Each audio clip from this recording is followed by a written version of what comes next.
Hello darling, कैसे हो आप लोग।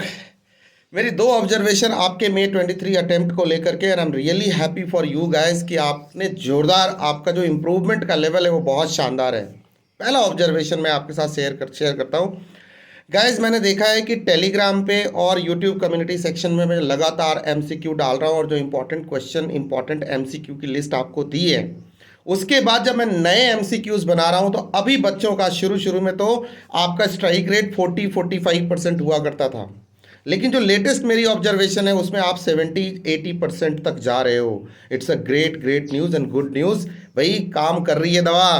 बोलो यस और नो, कमेंट करके सारे बच्चे बताना, क्या ये दवा काम कर रही है, क्या आपके लिए फ्रूटफुल हो रहा है, क्या ये यूजफुल हो रहा है। और इन अ नटशेल डालने के बाद तो कहने ही क्या है।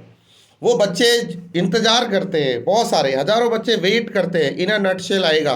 ऐसे करके मैं धीरे धीरे सारे इंपॉर्टेंट टॉपिक आपको रिवाइज करा रहा हूँ। तो ये जो दो वेपन हमने इस्तेमाल किए, इससे तो आपको इम्प्रूवमेंट दिख रही है आपके रिस्पांस में, आपके एमसीक्यू में। एमसीक्यू का रिस्पांस क्लैरिटी देता है कि आपके कॉन्सेप्ट्स बेहतर हो रहे हैं, because MCQ is the best way to testing your knowledge, क्योंकि वहाँ आप फर्जीवाड़ा नहीं कर सकते हो, बातें नहीं घुमा सकते हो। तो पहली ऑब्जर्वेशन तो मेरी ये रही एमसीक्यू के बारे में।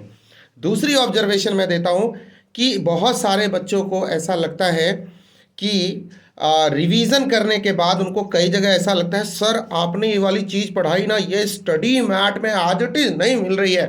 ऐसा है, सर ने पढ़ाया, कुछ सोच के पढ़ाया। भाई, आपके सिर्फ आपका स्टडी मैट नहीं होता है, आईसीआई ओपन क्वेश्चन पूछता है, एमटीपी पूछता है, आरटीपी देता है, आपको सजेस्टेड देता है, पास्ट ईयर के क्वेश्चन होते हैं। पुराने कोर्स में स्ट्रेटेजिक मैनेजमेंट हुआ करता था, उसमें बहुत सारी चीज़ें हैं जो आज भी आपके सिलेबस में है, लेकिन आईसीआई के आंसर देने का तरीका तब कुछ अलग था, उस पर क्वेश्चन बनाए थे।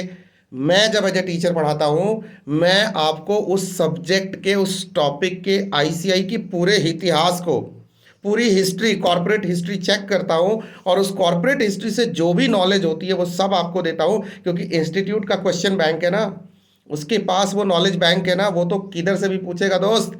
सो डार्लिंग, ध्यान रखना मेरी बातों का कि आपको ज़्यादा टेंशन नहीं लेना है। अगर मैं कोई चीज़ करा रहा हूँ, किसी फॉर्मेट में करा रहा हूँ, बहुत सारे लोग क्वेश्चन करते हैं, उधर जाके कमेंट करते हैं, और तो वो जो स्टेटस को है वो यूट्यूब या चैनल्स के लिए ठीक है कि वहाँ स्टडी मैट उठाया, इतनी चीज़ें थी, बस यही है, यही लाइन ख़त्म।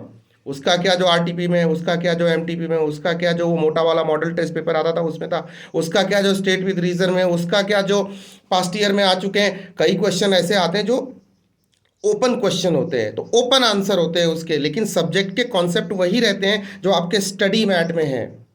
तो no doubt, no fear, no फिकर when I am there, no fear no फिकर when Om Trivedi is there. So guys, अपनी तैयारी करते रहो, अपने कॉन्सेप्ट को ब्रशअप करते रहो, ऐसे हिट करते रहो। आई एम रियली हैप्पी कि आप इंप्रूव कर रहे हो।